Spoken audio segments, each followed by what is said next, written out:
Ազգային ժողովի ճռճռ նոր վերանորոգված դահլիճում, որի միայն գույքը 17 միլիոն դրամ է արժեցել, նախ վարչապետի հայտարարություններն են հնչում 2026 թվականի բյուջեի քննարկման շրջանակում, բայց ոչ այնքան բյուջեի մասին։ Հարգելի ներկաներ, ազգային ժողովի մեծարգո նախագահի հարգելի տեղակալներ։ Մի խոսքով, բոլոր հարգելիներին Փաշինյանը հանձնարարում է։ Պետք է անընդհատ ասել, որ Հայաստանի ու Ադրբեջանի միջև խաղաղություն է։ Արդեն 1 տարի 8 ամիս Հայաստան-Ադրբեջան սահմանին փոխհրաձգության հետևանքով զինվոր չի զոհվել։ Ինչ երաշխիք, որ ադրբեջանցին հաջորդ ամիս չի կրակելու, այդ մասին չի խոսում Փաշինյանը, որն իրեն համարում է հայ-ադրբեջանա-թուրքական ճանապարհների ապաշրջափակման առաջին գործնական քայլն արած ղեկավարը։ Ադրբեջանը վերացնում է դեպի Հայաստան տարածման սահմանափակումները։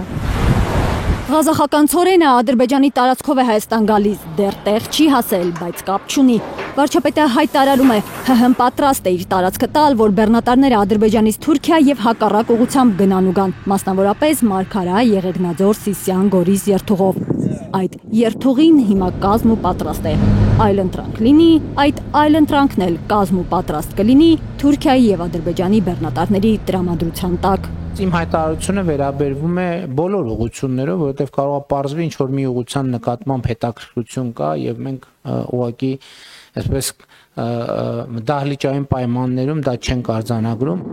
Ու քանի որ ըստ Փաշինյանի խաղաղություն է, մեզ պետք չէ մարդ անելու ընդունակ բանակ, պաշտպանող բանակ ունենանք, լավ է։ Եվ մենք նույնիսկ շատ կարևոր ենք համարում, որ մեր ամենօրյա աշխատանքային խոսակցության մեջ մարտունակ բանակ հասկացությունը վերափոխենք եւ վերաձևակերպենք պաշտպանունակ բանակ, որովհետեւ երբ որ ասում եմ մարտունակ բանակ, ինքը չի տեղորոշում այդ պոտենցիալ մարտը որտեղ է տեղի ունենում կամ որտեղ կարող է տեղի ունենալ։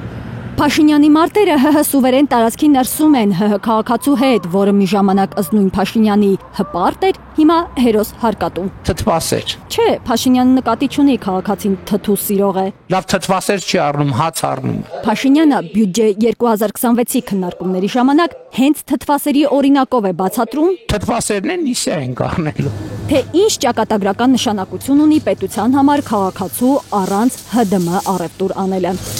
ՀԴՄ չտալով տնտեսվարողները թաքցնում են հարկու տուրքը, պետության դրամապանակը թողնում են դատարկ, էլ որտեղից պետությունը թոշակ ու նպաստ բարձրացնի։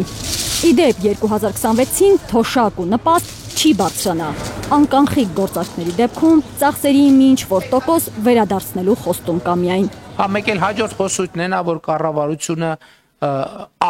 շատ է ծախսում այդ պետական պաշտոնյաների աշխատավարձի թեման, ես դրան անդրադարձել եմ։ Մենք կարանք ուղղակի պետական համակարգը նույնը ոնց որ ասենք պետական համակարգ չկա, աշխատավարձել չենք տալիս։ Ինչ տեղի կունենա։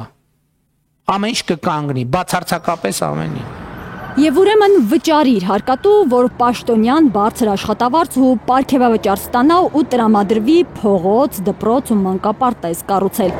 Սա է վարչապետի ասելիքը ըստ էության։ Իդեպ Փաշինյանը նորից հայտարարում է. միշտ չէ, որ ընտանիքում գոհ են լինում որևէ անդամի առևտրից, ու էլի օրինակը թթվասերի մասին է։ Ձեր ընտանիքի անդամներն ասում են, այս ինչ թթվասերս բերե ժամկետը անցած է։ Վարչապետը հիշեցնում է, կառավարությունում էլ մարդիկ են, որ սխալվելու իրավունքով կարող են նաև պետության միջոցները անարդյունավետ ծախսել։ Խոհափիլիսոփական դասախոսության է վերածվում վարչապետի զեկույցը բյուջե 2026-ի վերաբերյալ թթվասերի առանցքի շուրջ։ 400 դրամի մեջ 20 դրամը,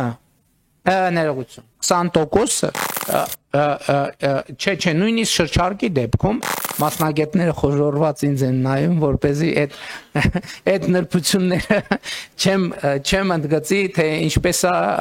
բան արվում, ինչ է անունը։ Խոժոռված նայողը ըստ կադրերի փոխվարչապետ Մհեր Գրիգորյանն է։ Վարչապետի թթվասերի ու դրա հետևանքների մասին ավելի քան 1 ժամ տևած դասախոսության ժամանակ Կա նաև ատամները մաքրող ԱԺ նախագահ, պետական բյուջեի դեմքը թարմացնող փոխնախագահներ, ընդ որում քնած հոգոց անող նախարար, մասին չի խոսքը, ուխտերի, ձիերի եւ ջորիների տարատեսակ բեռնակիրների ականջներից մնացող մեծ կտորների պատմությունների արանքում